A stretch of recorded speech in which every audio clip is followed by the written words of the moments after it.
Hey everyone, welcome to Aussie Footy Chats, episode 23, South Australia's draft talent. So we're going to talk about the undefeated under-18s championship winning side today. South Australia. It's the first time they've done it since 2018, which also had the players like Connor Rozee, Isaac Rankin and Jack Lukosius drafted as high draft picks. They've only done it 5 times in the history of this state, South Australia.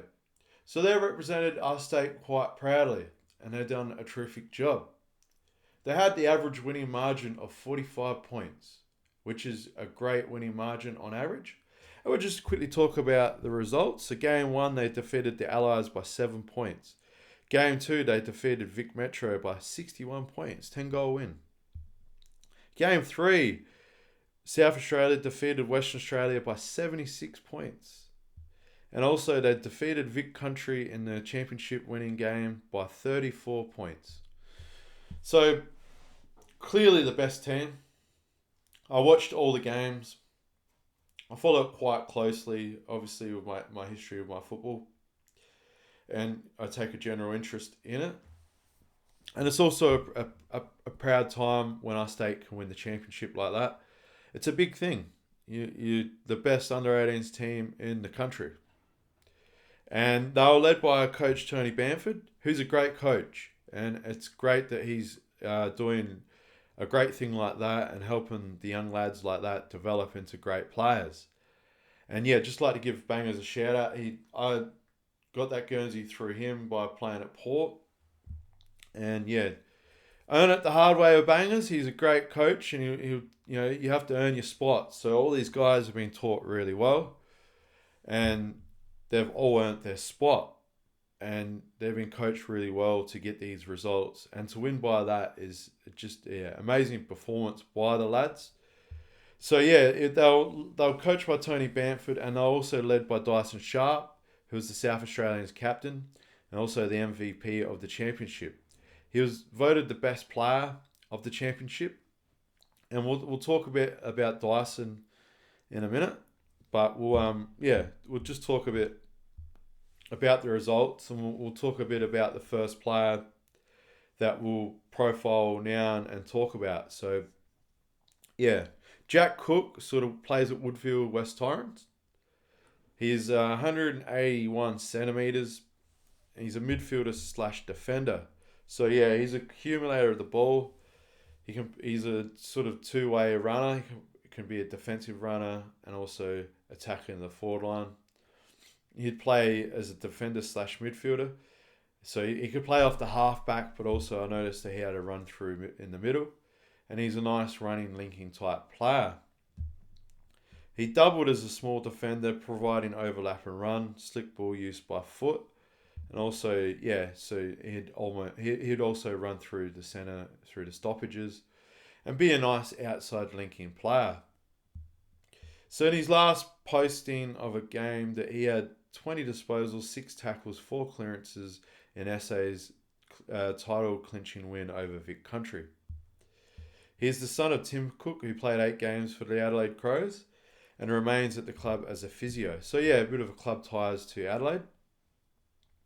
So yeah, I think he should go in the, within the 20, or he should be in that 20 to 30 mark. I don't get why he's not being looked at. Jesse Nye, so small forward / wing, 176 centimetres. Inclusion from the outside in the summer squad. Nye went on to play every game in the South Australia undefeated run. He was averaging 21 disposals, 6 marks, 6 tackles. So yeah, hard at it, in and under player, small forward / wing. So yeah, he slotted into the high forward role quite nicely, and then he'd chop in and out of the wing. He's a left footer and is creative, hard running player. He uses his chain possessions to attack the ball down the ground. So yeah, he's a linking player who's quite fit and has great outside speed. And look good. He's a bit undersized, but if you use him on the outside quite well, albeit on the wing, or be a small forward. He's obviously a high forward, so he'll push up the ground and bring that pressure and use his running abilities. If he runs up the ground and links up in the play, he becomes a quite good player. He was from South Adelaide lad. So Jim Kelly, he's from Nord, 180 centimetre utility. Another important player who flew under the radar while playing all four of the games. His versatility was useful even as he was running off the bench as well, so he'd be a rotation player. While it's competitive for spots in the midfield, he was a premium. Kelly provided play on the outside, higher option up the ground too as a linking player. He finds space and can drive the ball forward with a bit of room to move. He started the campaign brightly with 20 disposals, 16 kicks, and also 532 metres gained. So he's running, dashing type player who can run and carry the ball with a lot of metres gained. So that was a tighter game in that game too. So for him to get that space in a game that was close, the closest game out of all of them, shows that his run and dash was important. Josh Rochard, so from Central Districts, one of the four players who missed out on the game. So he missed out a few games. He's a defender, so a small defender. So he didn't have that many disposal or touches, but he was involved in four score involvements. So like the ball was going down to the ground, it was linking in his play. So he can be at the right place at the right time. So it was hard for him. He's a bit of a run and carry, and he can get a lot of ball for himself, and also a Central Districts player. And he has that kicking duties at Central District. So I mean, a good halfback or back pocket player who can run and carry the ball, and also play a lockdown role. It's sort of more of a lockdown role. I think that's what he'll be playing. So Luis Kellaway, so son of Duncan Kellaway from the Tigers. So he is a South Australian player. So he's used in the midfield, offering a combination of toughness and also frequently used in the midfield, and has class as well mixed in with the toughness. He was one of the best SA players and moved from end to end with repeat running spurts, sharp kicking on the move, and willingness to bring down bigger opponents via his tackling. So he's not afraid to get his hands dirty. In all honesty, when I seen him play, I thought he had similar body structure to Nick Dacos. Not like more from his legs and the way he sort of carries the ball. So I obviously didn't accumulate the same amount of touches as what Nick Dacos does. He was obviously a freak at that younger age. And so I find it quite interesting that, he's a father-son pick. And it's strange that he's not been touted as a higher pick, say within the 15 to 10 mark. I find it quite interesting. That to me, he had a lot of talent. He can play on the inside and also can play on the outside. He was a good linking player. Ideally, he got that much of the ball. Kellaway's weighted between 18 to 21 disposals throughout the 4 games, posting 19 of them on 2 occasions. But it's what he did with the ball. He was always that linking player. He was happy to get his hands dirty and tackle. I just thought the way Nick Dacos does link the ball up and brings the ball down the ground, it was quite similar. So I'm shocked and good on Richmond. Maybe them not pumping up him going up high in the draft. Maybe they don't have to worry about other teams matching a bid on him, and they can get him at a cheaper rate. And they're going to have a good player. He looks good. So Richmond fans, stay posted on that one. But I think you got a genuine star. So alongside that midfield that you have of a lot of young players, that this guy is going to be good. He's one of South Australia's best players. So yeah, I don't know how people do not rate him to be a higher pick. So Noah Roberts Thompson from Sturt. So he's usually partner in crime with Kellaway. So they're both Sturt products, playing down at Unley. So yeah, his ability was to sort of play in the midfield and across the half forward. Being a stacked midfield, it was a hard one to break into. So he used his ball skills and also work rate up forward, while relatively keeping quiet throughout the middle in the two games. He didn't play as much in the middle, but would have bursts throughout the middle. But yeah, I felt like he was like a Cam Rayner type player. Not as big, but would have like how Cam Rayner would play that sort of role. Very similar. Even in size and stature, they're quite sort of similar. I'm not sure Cam Rayner's height. I would have to look that up. But yeah, he's around that. He would be around that mark of between 180 to 185. So there's not much difference between that sort of gap of height. So he snared a goal against Vic Metro. He notched up 18 disposals on 4 marks and 3 clearances against the Allies in that close game. So his contested work and inside of more of a contested game was quite good. He is also the cousin of dual premiership Swans Lewis Roberts Thompson. So yeah, he was more of a key defender from what I remember. Premiership or dual premiership Swans. So yeah, there you go. So he comes from a good family background. So yeah, quite interesting. He does look good in that sort of forward role, and can play inside in the midfield. So yeah, Zane Pecker from Woodville West Torrens. So this guy was a small forward. I actually think he was one of the most best sort of key forwards. Played like the Wiz from Hawthorn. Probably not as much of a goal sneak, but the hard thing about South Australia's team is they had a lot of key tools that were quite good. So he had more limited opportunities to crumb the ball because that I'll talk about their tall forwards in a minute and how talented they were. So he did struggle to find the ball, but when he found the ball, he was quite good. And when he'd use his outside speed and agility to get the ball. So yeah, in South Australia's lineup, he would be the best small forward that would fit that slot and role.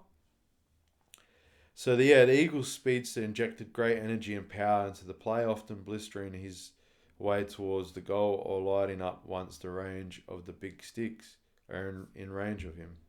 The best performance came against Vic Metro, where he nabbed 2 goals and had 5 score involvements and 14 touches. A feather in Pecker's cap was hitting the scoreboard at least once in every game, making him a consistent threat. So even though he had limited opportunities, every time he got an opportunity, he made sure that he got a goal. And that's important. He really was their best small forward. And that's the sort of role that he'd play, sort of, but you blend between the Wiz and a Jack Ginnivan type role. I know they play for the same team, but you can blend those two together, and that's the sort of role he does. So yeah, he was good. A Woodville West Torrens lad. Yes, shout out to Woodville. So yeah, so he was got that same sort of body structure as the Wiz. Probably Wiz has a bit of hardness about him that you just can't teach that. You have to have it. But I felt like his tackle pressure was quite good. And ideally, if he's the best small forward in the draft, he should ideally be in the top 20. You could almost make the argument if teams needed a small forward, he should go even higher in the draft. It's depending on what teams need. And also you have the whole combine talk and all that. I try not to look at the combine, only just gives you some numbers. It doesn't give you exactly the football IQ and how players play. You can be the most athletic guy in the world, but that doesn't mean that you're going to be a star footballer. So, yeah, Luke Candy, so he played off the halfback at 184 centimetres. Candy was one of South Australia's bright starters, so together his best outing was the one against the Allies, where he managed to have a team high of 23 disposals, 4 clearances, 6 intercepting possessions, and also hold 10 and 12 and 13 touches in the remaining games. So, yeah, he was like your running halfback. Reliable member of the squad. And he was the Gunnell rebounding player who provided a bit of bounce off the halfback and took the game on with his speed, his great athleticism, and also strong jumping ability for his size was proven during the preseason testing at the combine. So yeah, that adds in that he had those ability to do the jumping for his size, and also the agility was quite high. So yeah, like a dashing halfback player, he did use the ball quite well from what I watched. So yeah, with a name like Candy, it'd probably be funny out there, sort of slotting in amongst the team. So selling, some candy is what they'd say, to trying to, when you sell the ball and then dodge and run off the other speed, he'd probably be one of those sort of players. So yeah, he's a Gunnell product down at the Bays. Rebounding defender with dash and speed, and yeah, he looks to be a good player. He played all the games and looked quite good. So yeah, Tom Elevar, 181 centimetre, also played at the Bays after another one of the 7 inclusions from the outside of the summer training squad. He played all of the possible 4 games for the Crow Eaters, and also was the under-18 captain at the Bays, and is accustomed to spending time in the midfield, but found it hard with the midfield that's stacked midfield at South Australia. That's why they should be in the top 10, because if you can't get into this midfield of an undefeated team, that shows you how stacked it is. And they should be treated with more respect from the recruiters aspect. If you're one of the club recruiters and you listen to this podcast, seriously take that advice, because it is good advice. I know I'm pumping up the South Australian lads' tyres here, and also want to represent the state a bit, because they are undefeated. They did a great job for the state and made the state proud by doing this. And yeah, I felt like I had to do this sort of podcast, and watching the way they played, they deserve to be higher in the draft. They deserve to have recruiters wanting them to play AFL, and they deserve that spot. I know if it was the other way around and it was some other teams interstate, they'd be pumping their tyres up all the time. They're still putting the team that lost as their players in the top 10. So is that, I just looking at the reality of it, I'm trying to stay with that. So just being honest as well, and giving the opinion that they should be treated with more respect. So yeah, so he played more of the forward half, and also kicked a miraculous goal against Western Australia. So he has forward craft. He can kick a couple of sneaky goals that are really good to watch. So yeah, shout out to him. Sam Cummings, so one of the front runners for the draft, being talked about as a top 10 player, but only just within the top 10. This guy should be top 3. I'll just talk about his profile right now. So Cumming is among the many of the South Australian players who boosted their stock drafts this year. He impacted the midfield as a dual midfield role and a forward line role. He's a North Adelaide player and found his groove with 21 touches, 2 goals against Vic Metro. He went on to bag a goal in each of the remaining games, and also combined with 9 score involvements. Cummings' work rate and fast feet and competitive streak are his traits, which have him poised to be a first round prospect this year. Now, I know that his coach, Tony Bamford, did talk about him briefly. And he compared him to Joel Selwood and also Rory Sloane. So on the inside midfield, I honestly, I see a lot of Joel Selwood about this bloke. The way he attacks the ball is like you could. There's like 4 or 5 efforts in the Vic country game where he just put his body on the line. It just very similar sort of body shape to Joel Selwood. Now Joel Selwood was he was a top 10 pick obviously, but yeah, this guy should be a top 3. I don't know why he's not a top 3 prospect. I know that they've got some players that may be academy players that they're going to be bidded on higher up, but they shouldn't be bidded on to lower in the lower 10s. Like this guy should swap around with those players.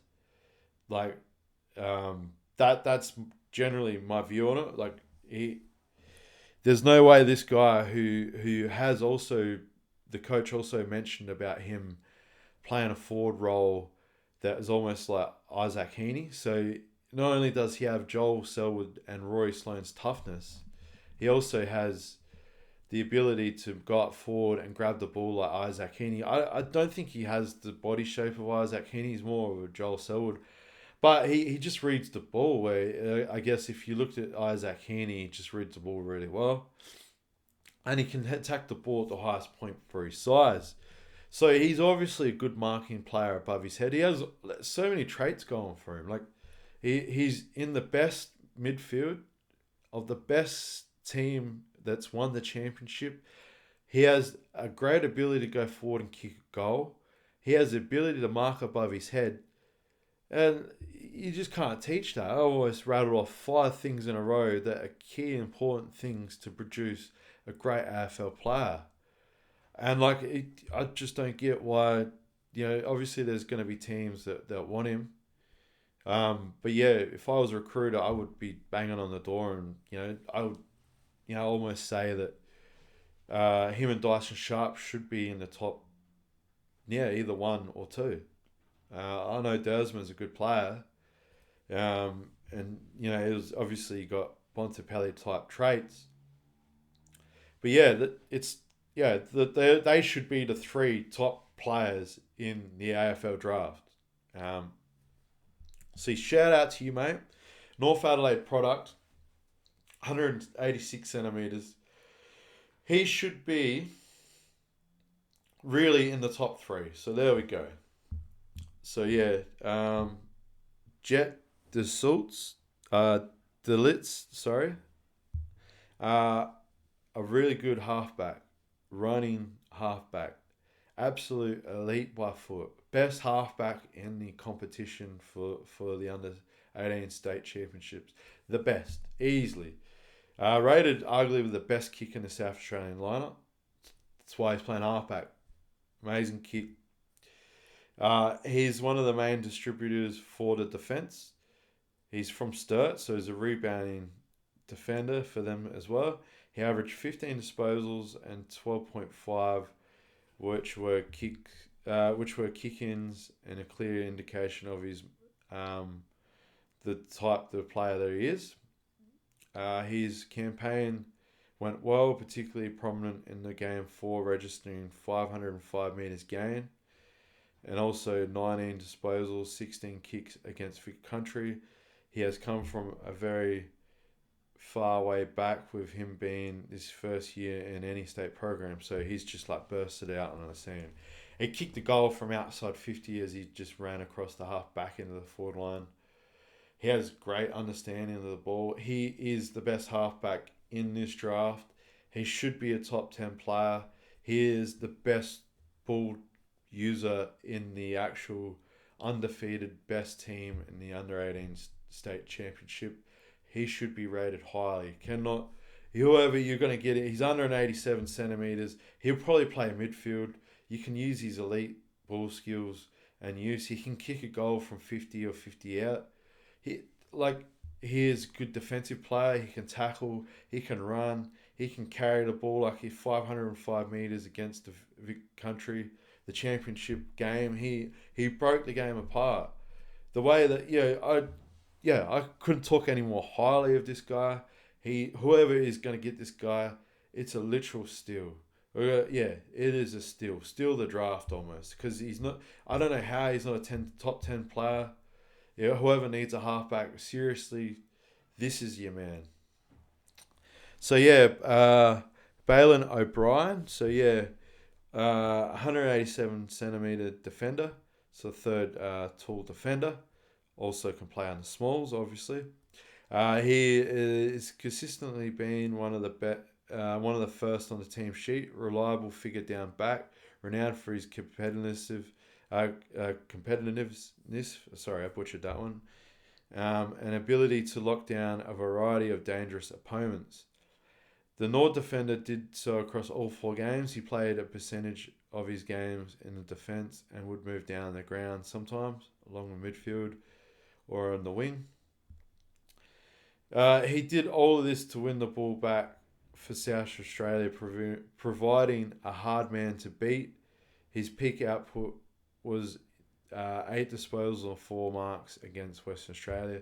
So it wasn't so much about his disposals. He was a lockdown defender.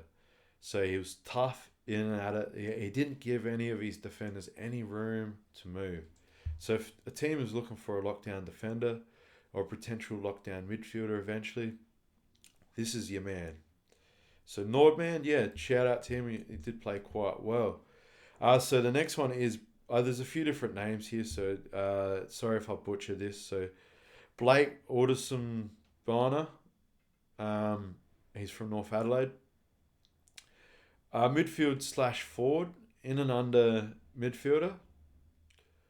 So he's good inside midfielder. So he's an experienced member of South Australian state program.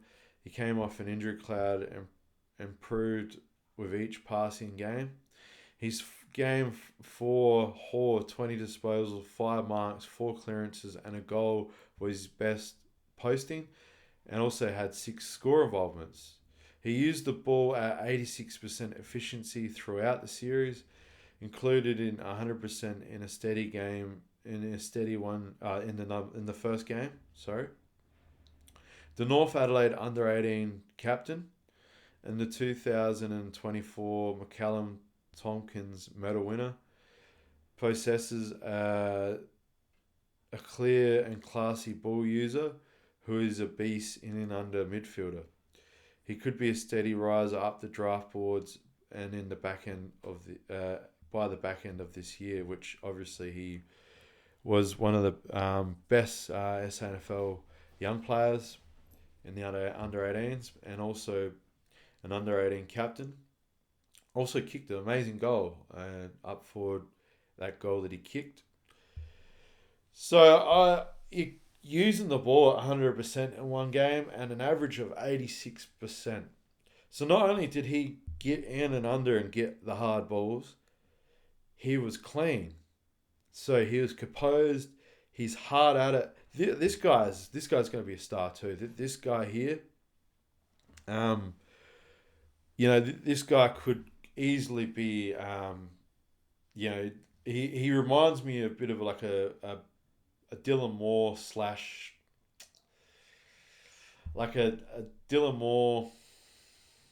/ Cam Rayner type player. So you can go up to the half forward and have an impact, but just, elite by foot.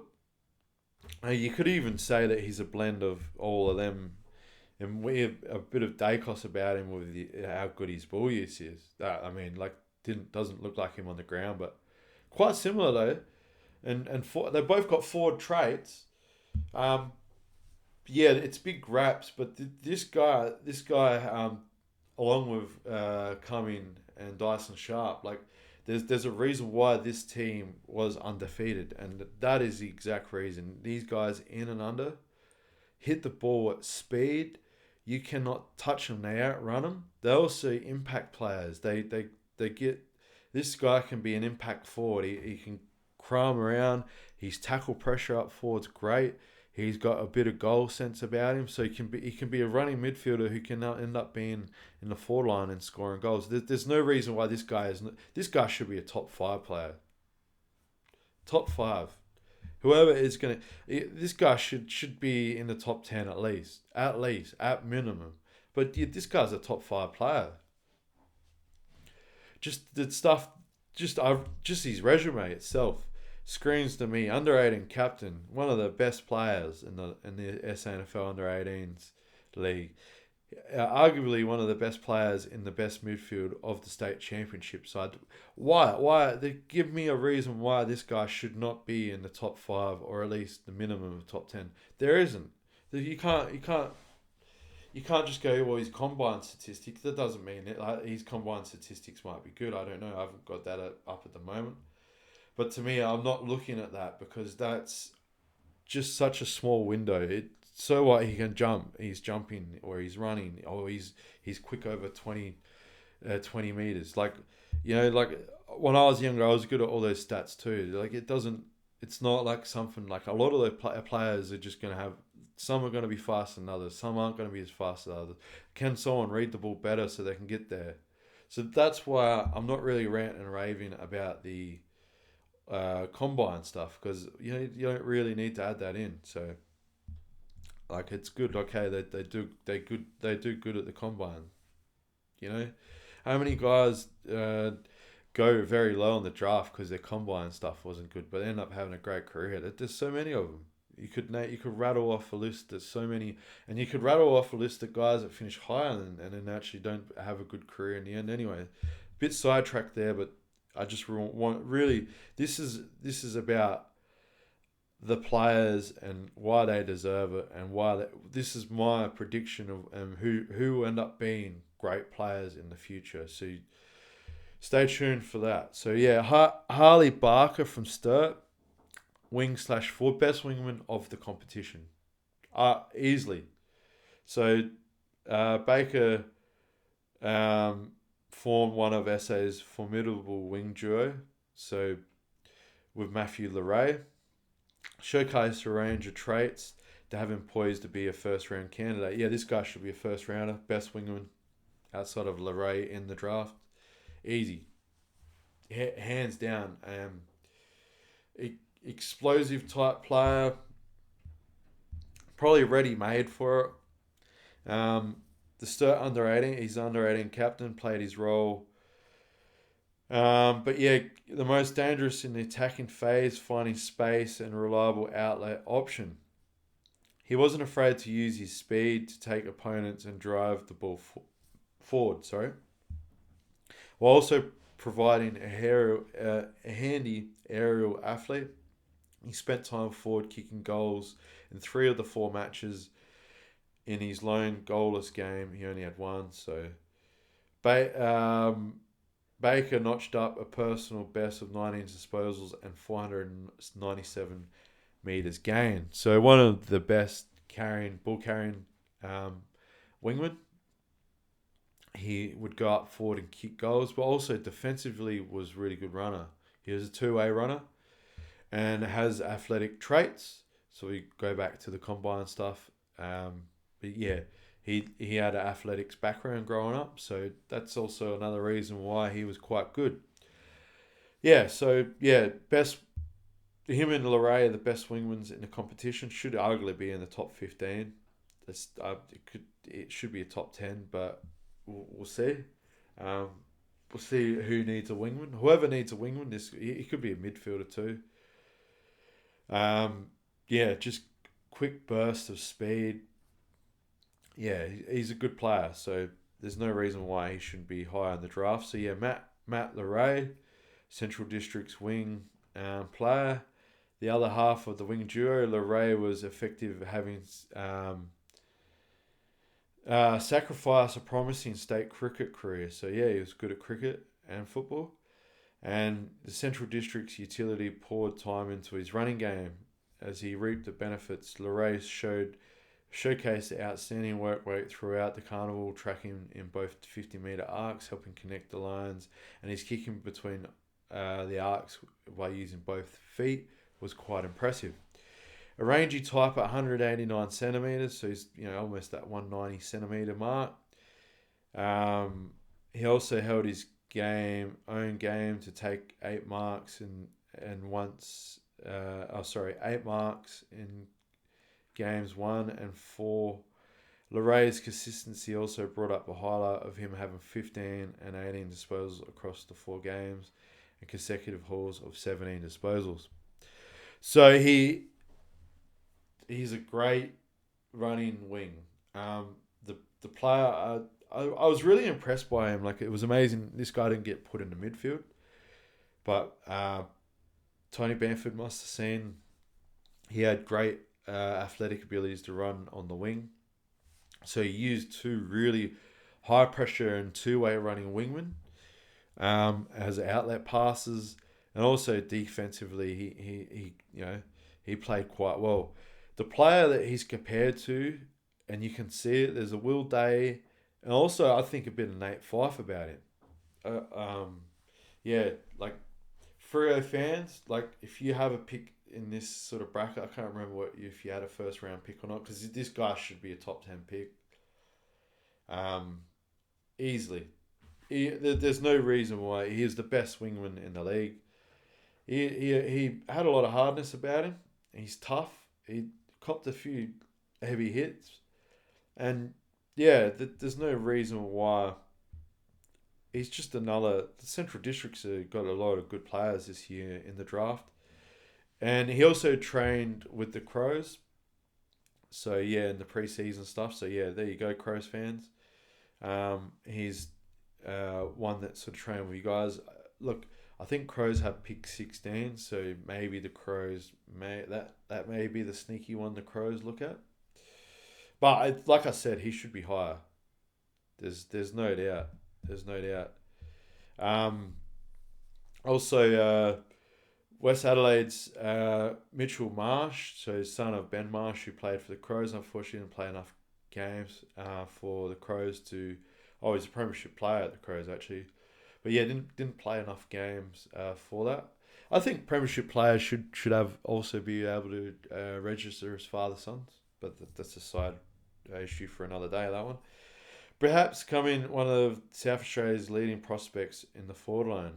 In a short 4-game stretch, Marsh finished on top of the goal kicking charts in the competition with 12 in 4 games. That included a bag of 4 in game 1, 5 in game 4, and to bookend his series nicely, the Western Australia sole squad member Marsh showcased his high-end athletic traits with his speed off the mark and spring-heeled aerial ability. The booming left kick footer has all the tools to be a top 15 talent, and will be pushing for a single-digit number when his name is called out. So yeah, it's a bit of a tongue twister there. Sorry, but yeah, he was ideally the best forward line player in the competition. Tony Bamford compared him to Jack Gunston from Hawthorn. Yeah, I could see that in him. I could see Aaron Cadman in him. I can see a blend of even Georgiadis, a blend with all 3 of them. And also, yeah, Bailey Fritsch from Melbourne. See, he's like a blend of all those players. He reads the ball really well, had great delivery from the midfield. He's still young, so like he dominated it at this level. Whether he can come in and start like Jack Gunston did early in his career, yeah, I think he could. Clearly the best talent. And will he go to the Crows? The Crows have got a pretty stacked forward line, but yeah, whoever needs that sort of third key tool, or he could almost play as a second key tool. The older he gets, the more size he puts on. Yeah, very similar to Aaron Cadman was a very high draft pick. This guy should be, since he kicked the most goals, there's no reason why he should be in the top 10. Or, at least in the between 10 to 15 range. But yeah, it depending on what teams need, so that he could be bumped down further. Elliot Duffield, so from South Adelaide. Duffield helped hold up a robust defence, which only conceded just 45 points per game. After leaking 76 against the Allies, his best game amongst the trio of single-digit disposal hauls was with 13 touches, 5 marks, 5 intercepts for sessions, and that was against Western Australia. The solid South Australian backman often composed and also was good at distributing the ball from the defensive 50. He took full advantage of the opportunity to play 4 games in the wake of Tom McKay's injury. So he sort of that mid-size. It was 193 centimeters, so he's quite big. So he could play as a bigger midfielder. Probably didn't have the speed and burst of like a Finn Callahan type player, but once he put on some size, I could see some sort of similarities between those two. But good player, had a lot of the ball. Probably overshadowed by some of the other players. He played that defensive sort of half forward sort of role. That's quite interesting. Distributed the ball from the defensive 50. He got a lot of the ball that would kick along to the wingman or into the half forward. So look quite good. Cameron Nan, Central District's product. Nan burst on the scene with 7 goals against Western Australia, staking his claim as a potential top 25 talent. The Central's forward stole the limelight from the Tools' Aiden Schumbert in the game, splitting the big sticks from a range of angles to be proven that he's a genuine deadeye. At 189 centimeters, Nan offered an aerial avenue and averaged 5.3 marks per game to complement his 9 overall goals and performance. So the recruiters like his back end of the year this year. He sort of had to work hard to get what he did. I did see a report on him here in South Australia News. And he was invited to the first night of the draft, so potentially should be in the first round. Has a fair bit of talent. Played quite similar sort of role actually, almost like a Jack Gunston type role. They sort of had 2 of those sort of type players. And he just reads the ball quite well up forward. I expect him to probably be like a pick between probably 17 to 18, like later end of the first round. So, that's a shout out to him. Here we go. Dyson Sharp, the South Australian captain. The man, I believe he plays similar to James Hird, both standing at 188 centimeters. So he was the MVP of the series. South Australian captain. Played in Central District's finals. Had finals experience at a very high level. Playing amongst adults. In the final series of the SANFL. So the South Australians leader was named its most valuable player. Upon lifting the Championship Cup, he had a stellar carnival. Sharp is likely and firmly to be in the Larky medal contention after 4 consistent performances and a standout game against Vic Metro. The crash and bash midfielder racked up 32 disposals, 7 clearances, 2 goals in that game before a haul of 33, 6 and 2 against Western Australia. And that very next week, while long renowned for his contested ball winning ability, Sharp added a weapon to his game, being an outside accumulator and also being able to hit the forward line and also the goals with his impact up forward. So he can.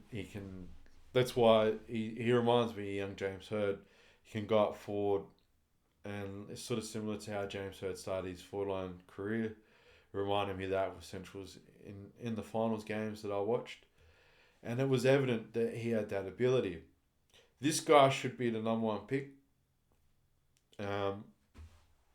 Just reading that, 32 disposals, 7 clearances and 2 goals in one of the games.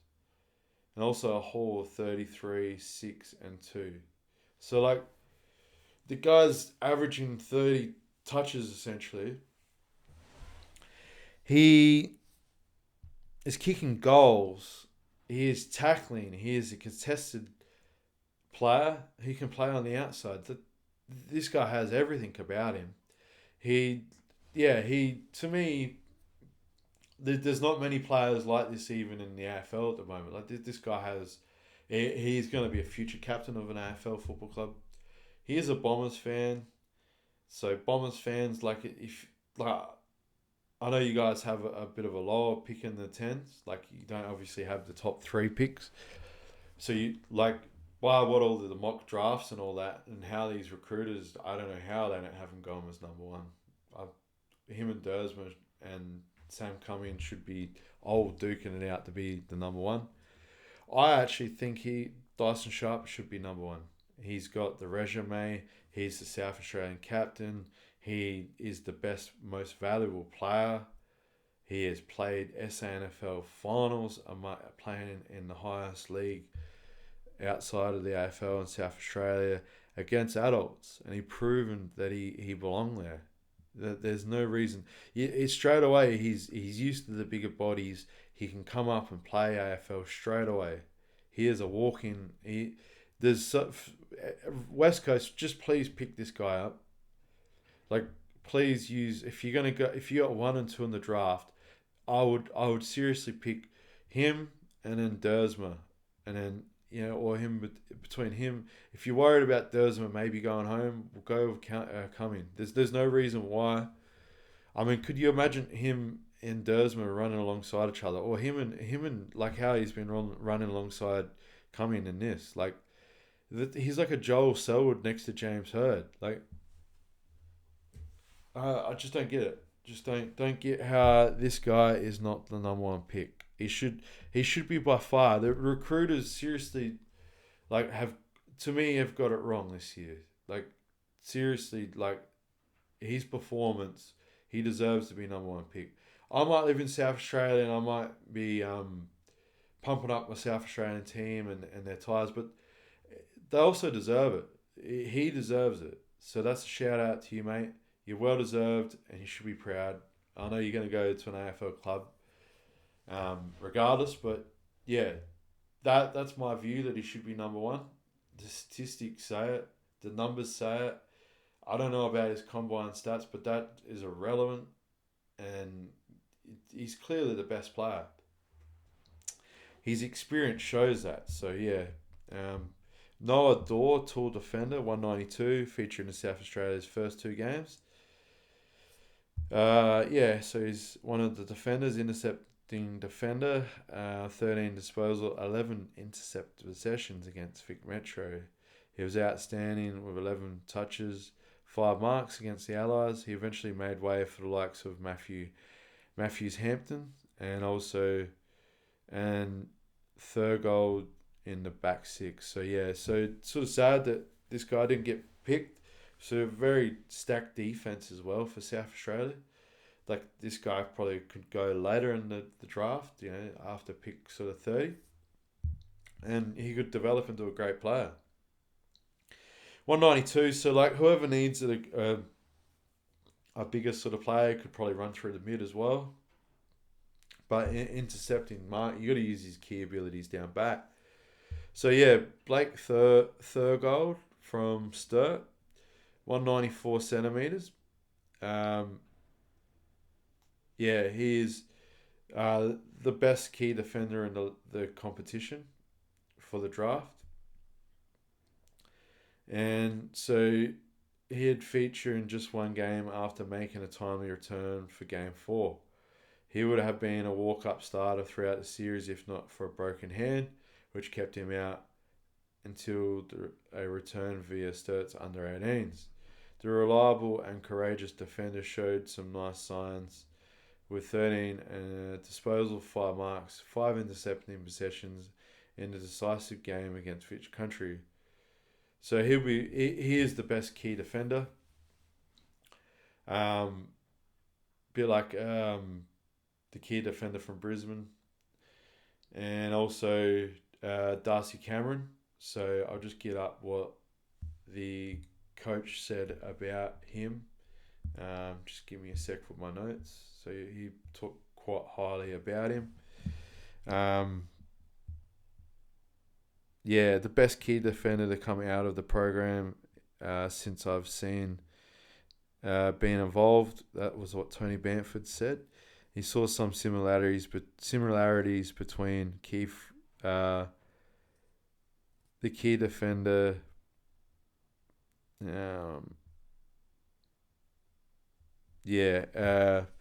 Harris Andrews. So he related him to Harris Andrews, being quite similar in build and how he uses the ball.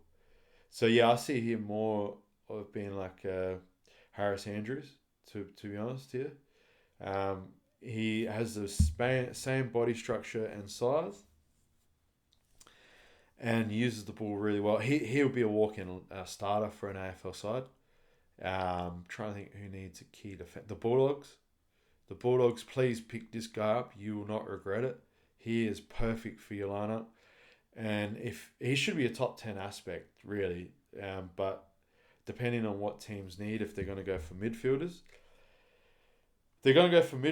this guy will drop through to probably where I think the Bulldogs got pick 14. So Bulldogs, I think, could be a potential player that you have. So he's been rated as highly talented by Tony Bamford, one of the best key defenders that he's seen come through the program. So we'll also go on to the next one here.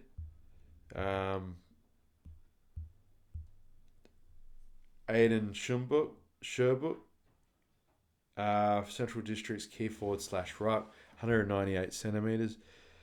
He became one of the top key forwards in the draft. Depending on who you ask, obviously, there's a couple of good players. I know Vic Country have one, Ahmood. He's going to go. He should be high in the draft as well. He did play well, and even on a team that lost. But this guy should be really in the he's been compared to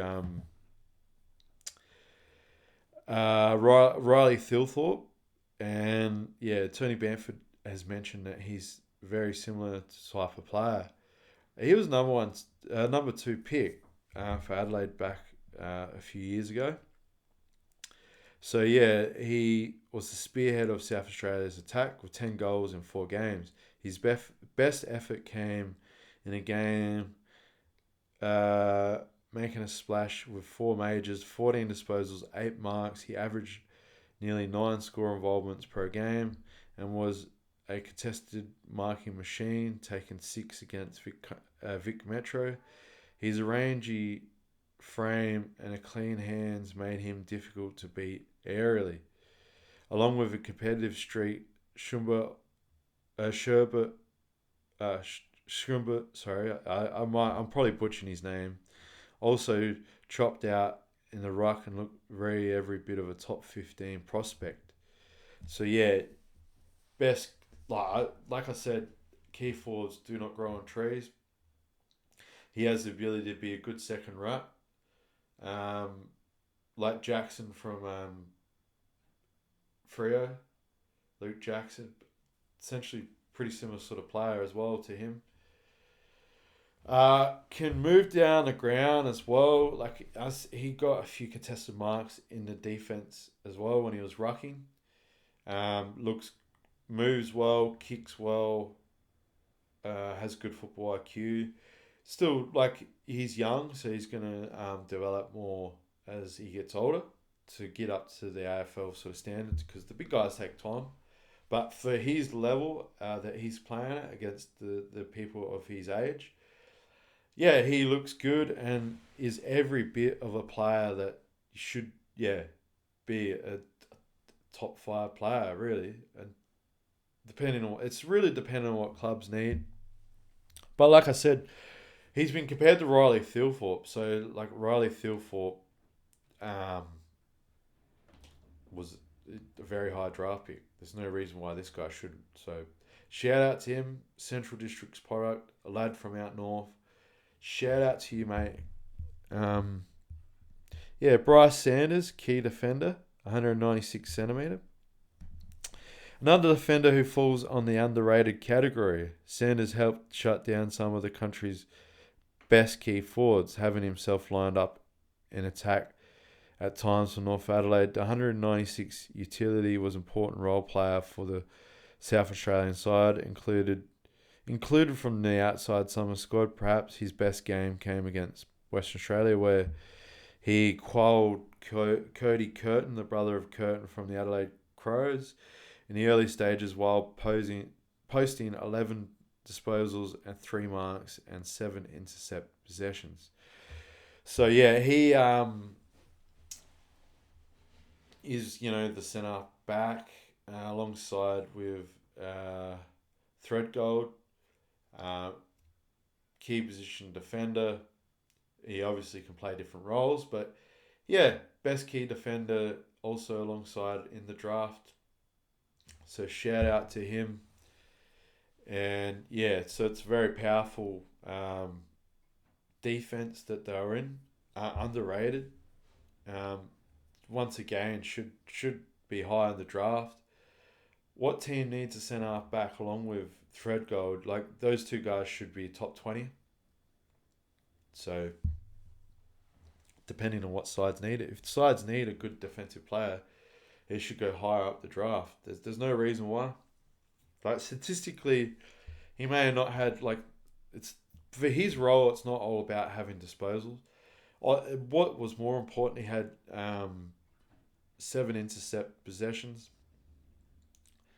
He had a couple 3 marks, but he also stopped one Cody Curtin, and he also stopped a lot of the other defenders. So yeah, it's just underrated.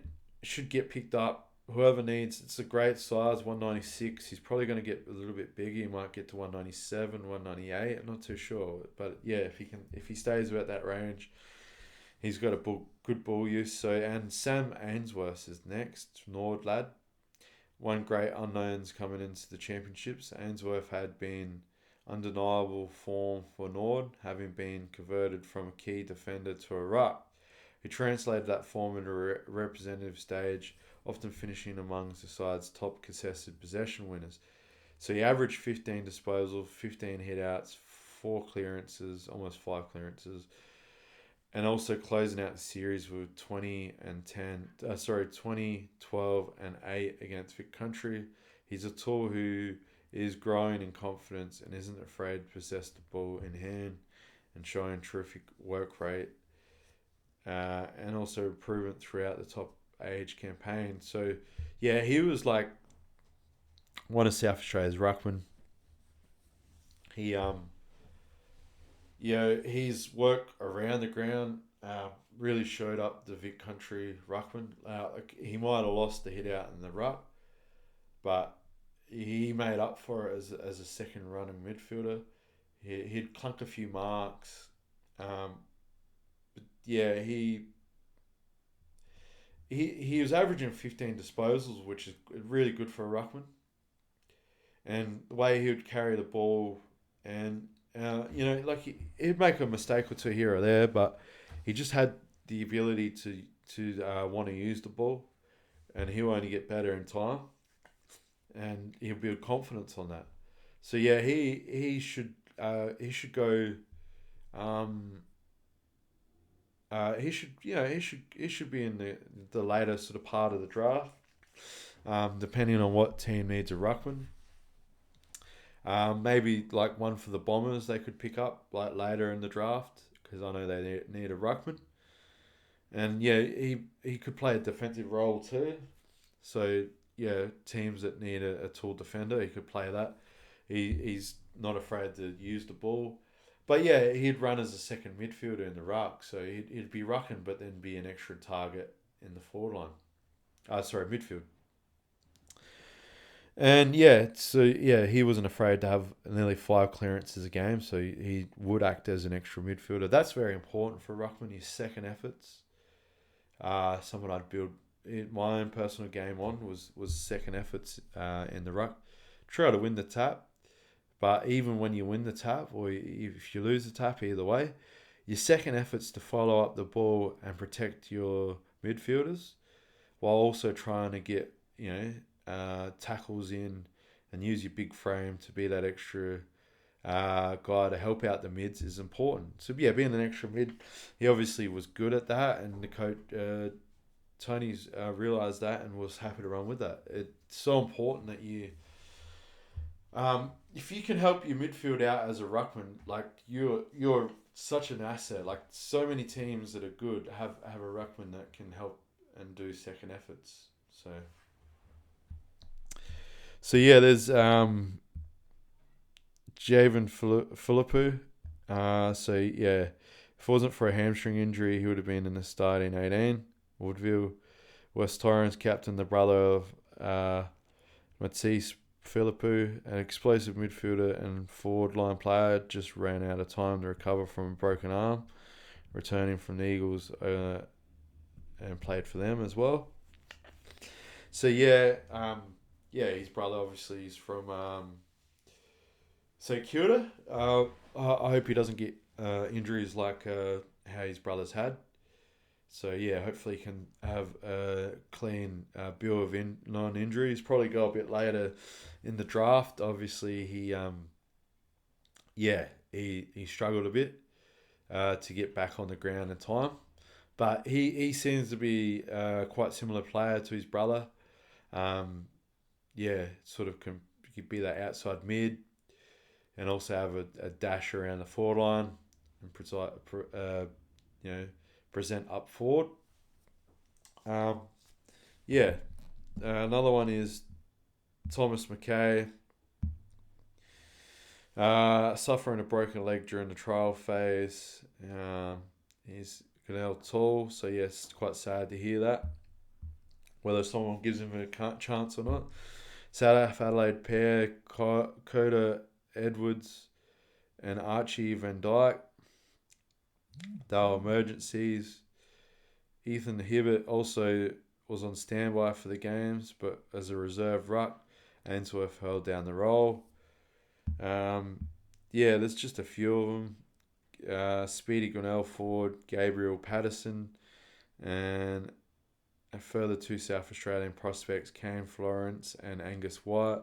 The remaining bottom ages who couldn't get a look in at the top age is Nord to Fergus Milo, and also in that group that was given the dominance of Marsh and Shumbut up forward. So yeah, those 2 guys covered the forward line quite well. So that, just go through my notes a bit here just to make sure that I've got everything.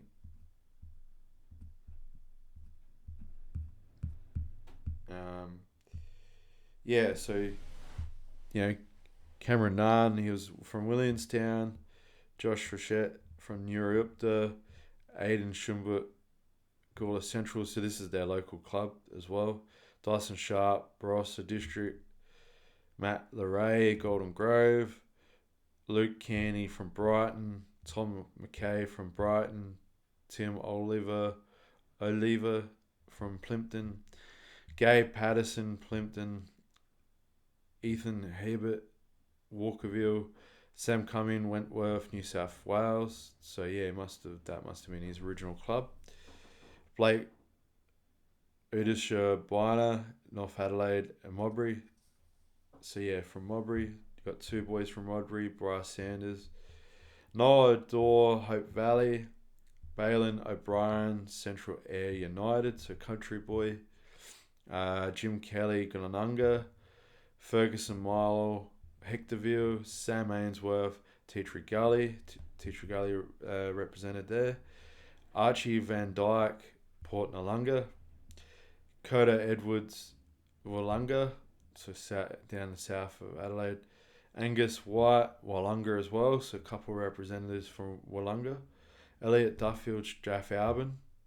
Strathalbyn's got nice facilities there. Cam Florence, Kingscote, so off KI, so Kangaroo Island, I believe. Jesse Nice, Wollonga, another Wollonga, so yeah, shout out to Wollonga, they've got a few talented players. Harley Barker from Mount Barker, so Barker and Barker there, so yeah, that's his club. Delilts, Okapringa Valley. Noah Roberts Thompson, Unley Jets. Shout out to Unley Jets. Blake Thurgold from Paynham. Paynham got a few good players here. Developed a great key defender. Went on Paynham. And also Stir, obviously. But yeah, these are their local teams. I just want to give their local teams a shout out for developing them as a junior football. So yeah, Lewis Kellaway from Glenunga. Yeah, Glenunga have a great program as well. Being Division 1 team. Mitchell Marsh, Kangarilla, so yeah, country team. Jack Cook, Port Districts. Port Districts are a very a great football team as well, Division 1. Shout out to Scotty Lysett, Premiership player, Division 1, alongside Sammy Gray, couple of good lads. And Matt Rose, shout out to you, brother. And Javen Philippou,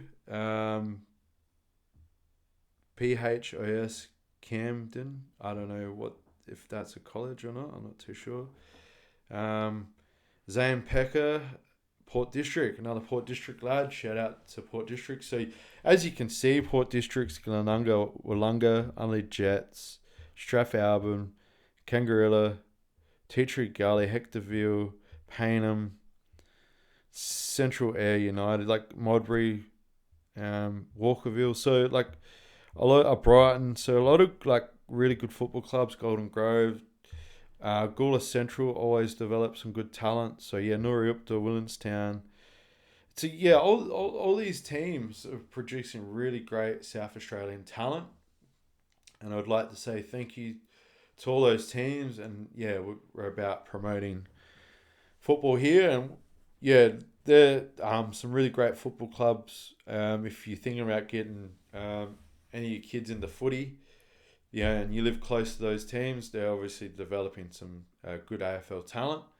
So so shout out to all those teams locally. I think that's important. And yeah, so we're I'll just double check all my notes, but I just wanted to make sure that I've covered everything that I've got. Just gonna go through this quickly.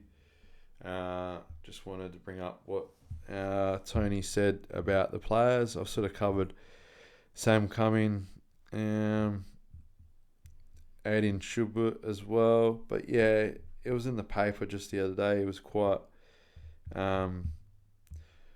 there's one thing that he talked about that there's SNFL try to get 15% of the draft pool each year. But we've batted above average the last few years, which has been really good. This year, I'm confident that we'll get about 20 to 25% in that region that are going to be drafted. So South Australian players is very high rate, 25%. But which is considered across nationwide. It has been reported that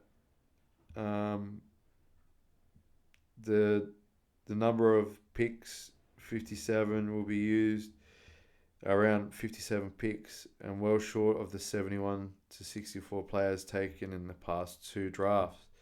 So yeah, they're using less picks, so it's going to be harder for players to get picked up. But I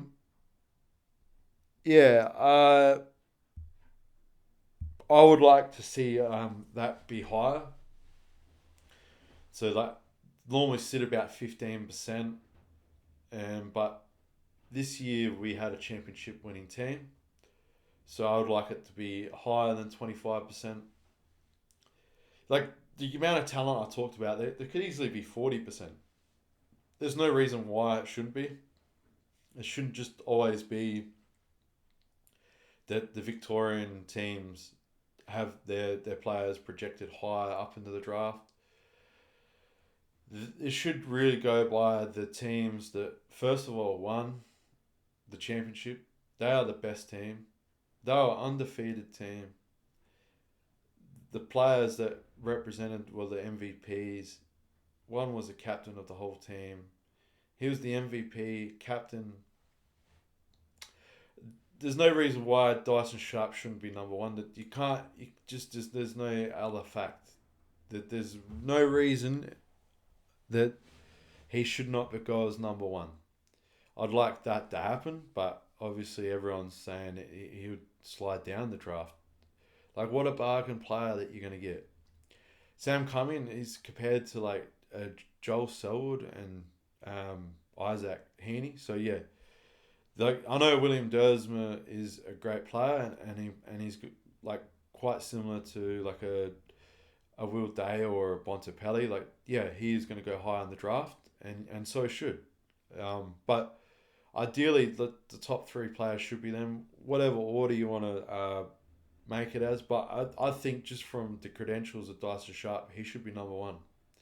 And like yeah, it has been a podcast about the South Australian players today. I wanted to do that because I felt that the draft this year they should be up there and they should be promoted as some of the best draft players this year. And it sort of upsets you when you have teams and also recruiters and people talk down on this draft. Like you have a lot of people that have so many like YouTube posts or like people that make podcasts and all that, or experts on like Fox Footy, or all these university people that get like a degree but like they might learn a lot about football, but it also takes a bit of understanding when you play high level football. You also recognise talent when you've been around high end talent, And this is the best team South Australia's ever probably produced. So I would like them to be recognised for that and also be higher in the draft. Most of them should be in the draft. All those guys I named should all be in the draft, should all be drafted, and all should have long careers in the AFL. And I know Vic Country should have a lot of majority of their players drafted too, and so they should, and they should be blended in with South Australia being the top two teams. That's my take on it. I just want to represent my state. I was proud of them winning the championship. The state's proud of them. We also, it shows we're producing good footballers. And yeah, just wanted to make that podcast today. Thank you, everyone. I'm going to do a top 10 potential picks and we'll go from there. So thank you, everyone. Hope you enjoyed it. Cheers.